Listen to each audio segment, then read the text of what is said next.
अचानक गॅस संपला, सिलेंडर उशिरा मिळाला किंवा मिळतच नाही, इमर्जन्सी आली आणि आज हे माझ्या बाबतीत असंच काहीतरी झालेलं आहे. आणि गॅस मिळत नाही आहे, त्यामुळे मला तर खूप या गॅसचा कंटाळा आला आणि मी ते काहीतरी पर्याय शोधणार आहे. दादा, आता मम्मीने तर गॅस ठेवून दिला, आता आपण कस काय टिफिन न्यायचा? घरातले चिमुकले आयुषला पडलेला हा सर्वात मोठा प्रश्न होता आणि त्यासाठी मी पर्याय म्हणून इन्फ्रारेड कुकटॉप आणलेला आहे आणि त्याचे सर्व उत्तम फायदे तुम्हाला सांगणार आहे. सो हाय, मी कविता. मी तुमच्यासाठी घेऊन येत असते दररोज दुपारी 12 वाजता एक नवीन रेसिपी, त्यासोबत युजफुल किचन टिप्स आणि ऑनेस्ट माहिती. सर्वात महत्त्वाचं म्हणजे हा व्हिडिओ स्पॉन्सर नाही, परंतु प्रत्येक महिलेला या समस्येला सामोरं जावं लागत आहे. त्यामुळे सर्वांना ही माहिती मिळावी यासाठी आपण प्रामाणिकपणे हा व्हिडिओ बनवलेला आहे. रोजच्या गॅसला रिप्लेसमेंट ठरू शकत नसला तरीही एक जबरदस्त बॅकअप मात्र ठरू शकतो. आज मी तुम्हाला रेसिपी न बनवून दाखवता अगदी प्रॅक्टिकली हा इन्फ्रारेड कुकटॉप कसा वापरायचा हे सांगणार आहे. सुरुवातीला या ठिकाणी छान असं आपण हा चालू केल्यानंतर परफेक्ट या ठिकाणी हीट तयार होते. त्याचबरोबर या ठिकाणी जो आपण इंडक्शन वापरतो त्यावर फक्त सपाट तळ असलेली आणि स्टीलची भांडी चालतात, परंतु हा जो इन्फ्रारेड कुकटॉप आहे यावर आपण कोणतीही भांडी वापरू शकतो.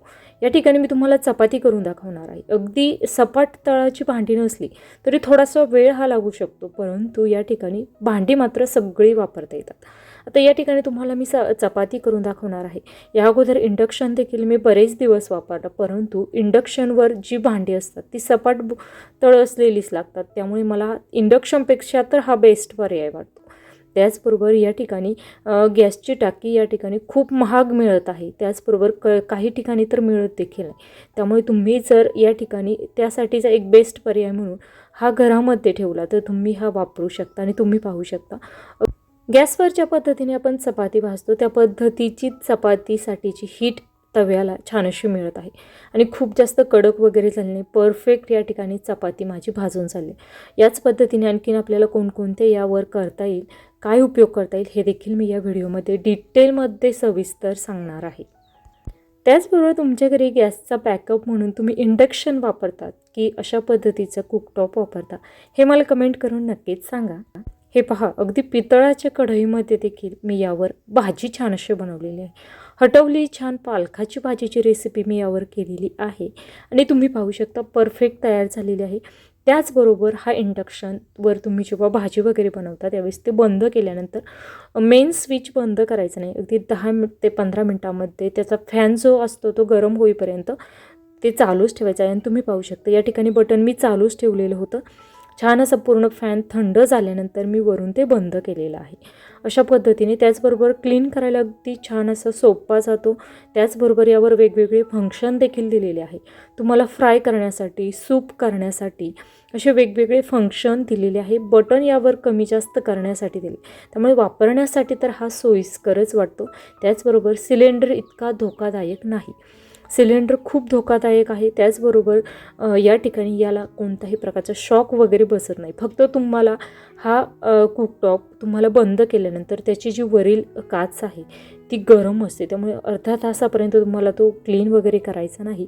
छान थंड होऊन द्यायचा, त्यानंतर क्लीन करायचं.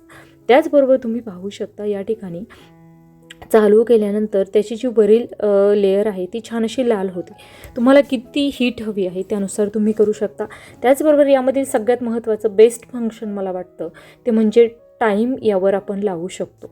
अगदी या ठिकाणी आता मला दूध तापवायचं आहे. गॅसवर आपण दूध कमी गॅसवर ठेवलं, परंतु गॅस वरील जे पातेलं आहे ते जर गच्च दुधाचं भरलेलं असेल तर कमी गॅसवर देखील दूध ओतू जातं, परंतु यावर तसं नाही. मी अगोदर छान असं मोठ्या हीटवर छान असं हे दूध तापवून घेणार आहे. दूध तापवून होत आल्यानंतर त्यावर मी टाईम लावणार आहे आणि तेवढ्या टाईममध्ये हे कुकटॉप आपोआपच बंद होतं. आपल्याला बंद वगैरे करण्याची गरज पडत नाही. हे पहा, अगोदर सुरुवातीला मी हाय हीटवर छान असं दूध तापवून घेतल्यानंतर त्यावर टेम्परेचर किंवा हीट सेट करणार आहे, टाईम सेट करणार आहे. तेवढा टाईम झाला की दूध आपोआपच, दुधाखाली जो कुकटॉप आहे तो आपोआपच बंद होणार आहे. त्यामुळे आपल्याला टाईम लावून देखील इतर कामे करता येतात. त्यामुळे अगदी हा कुकटॉप मला इंडक्शनपेक्षा तर बेस्ट वापरतो. इंडक्शन तर मी वापरलेलंच आहे, परंतु तुम्ही जर आजपर्यंत अशा पद्धतीचं कोणताही इलेक्ट्रिक गॅस स्टोव वापरलेला नसेल, तर तुम्हाला आज जर खरेदी करायचं असेल तर इंडक्शनपेक्षा तर मला हा इन्फ्रारेड कुकटॉप बेस्ट वाटतो. त्यामुळे तुम्ही अशा पद्धतीचं कुकटॉप नक्कीच घरामध्ये एक ठेवा, बॅकअप म्हणून तरी ठेवा. अगदी गॅस संपला अचानक किंवा गॅस सिलेंडरची टाकी मिळत नसेल, काही कारणास्तव तुम्हाला ती घेता येत नसेल, तर तुम्हाला त्यावेळेस हा बेस्ट पर्याय वाटू शकतो. अगदी जेवढा तुम्हाला गॅस लागतो तेवढ्याच क्वांटिटीमध्ये तुम्हाला तेवढ्याच रेटमध्ये याचं जे बिल आहे ते भरावं लागणार आहे. त्यामुळे खूप जास्त महाग वगैरे ही शेगडी जात नाही. हे पहा, अगदी टिमर सेट केलेला आहे. टाईम लावून मी या ठिकाणी दूध यावर ठेवून देणार आहे आणि मला मशीनमध्ये कपडे धुण्यासाठी लावायचे आहे. तेवढ्या वेळामध्ये माझं काम होईपर्यंत हे दूध देखील तापणार आहे. म्हणजे आपल्याला इतर कामे करेपर्यंत हे इंडक्शनवरील काम होत नाही, परंतु कुकटॉपवरलं इन्फ्रारेडच्या कुकटॉपवरलं मात्र काम होतं. असे खूप सगळे फायदे याचे आहे. आणि सर्वात महत्त्वाचं म्हणजे पुन्हा एकदा सांगते, ही मी कोणतीही स्पॉन्सर व्हिडिओ केलेली नाही, परंतु माझ्या मैत्रिणींना या विषयीचं व्यवस्थित माहिती मिळावी, प्रॅक्टिकल ज्ञान मिळावं, यासाठीचा हा प्रामाणिक हेतूने मी हा व्हिडिओ बनवलेला आहे. यावर ठेवण्यासाठी जी जाळी मिळाली आहे त्यावर तुम्ही भाकरी भाजू शकता. अगदी गॅसच्या फ्लेमवर भाकरी भाजण्यासाठी गॅसचा जो स्मोक असतो तो शरीरासाठी चांगला नसतो, परंतु तुम्ही यावर जी वरील जाळी आहे ती ठेवून तुम्ही पापड भाजू शकता, त्याचबरोबर भाकरी भाजू शकता. इतर कोणतंही तुम्हाला करायचं असेल तर ते सर्व तुम्ही त्यावर करू शकता. अगदी तुम्हाला गावरान पद्धतीची मटण रस्सा वगैरे भाजी बनवण्यासाठी तुम्हाला कांदा वगैरे भाजायचा असेल तो देखील तुम्ही यावर भाजू शकता. म्हणजे असे खूप सगळे फायदे यामुळे मिळतात. वीज देखील खूप जास्त यासाठी लागत नाही.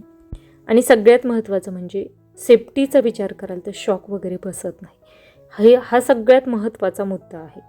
इन्फ्रारेड कुकटॉप हा खरंच किचनसाठी बेस्ट आहे का? तर प्लीज तुम्ही देखील याबद्दल अनुभव घेतला असेल तर कमेंटमध्ये नक्कीच सांगा.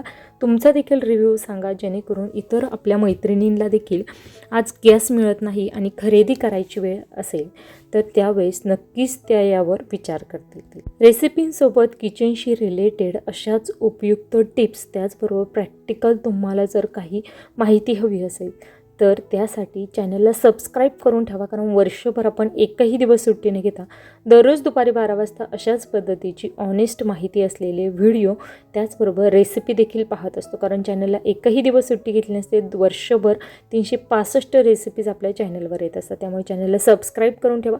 सबस्क्राईबसोबत घंटीच्या बटनवर क्लिक करून ऑलवर क्लिक करा. सबस्क्राईब बटन हे या व्हिडिओच्या खाली कविताच किचन या चॅनलच्या नावासमोर दिलेलं आहे. त्याचबरोबर हा व्हिडिओ आवडला असेल तर लाईक करा, जास्तीत जास्त शेअर करा, कमेंट करायला विसरू नका. आणि कविताच किचनचे मसाले जर तुम्हाला घ्यायचे असेल तर 70 20 16 21 00 या नंबरवर संपर्क नक्कीच करा. खूप छान असे जेवढी मला माहिती आहे तेवढी मी माहिती तुमच्यापर्यंत पोहोचवण्याचा प्रयत्न केलेला आहे. वेळात वेळ काढून तुम्ही हा व्हिडिओ पाहिल्याबद्दल धन्यवाद.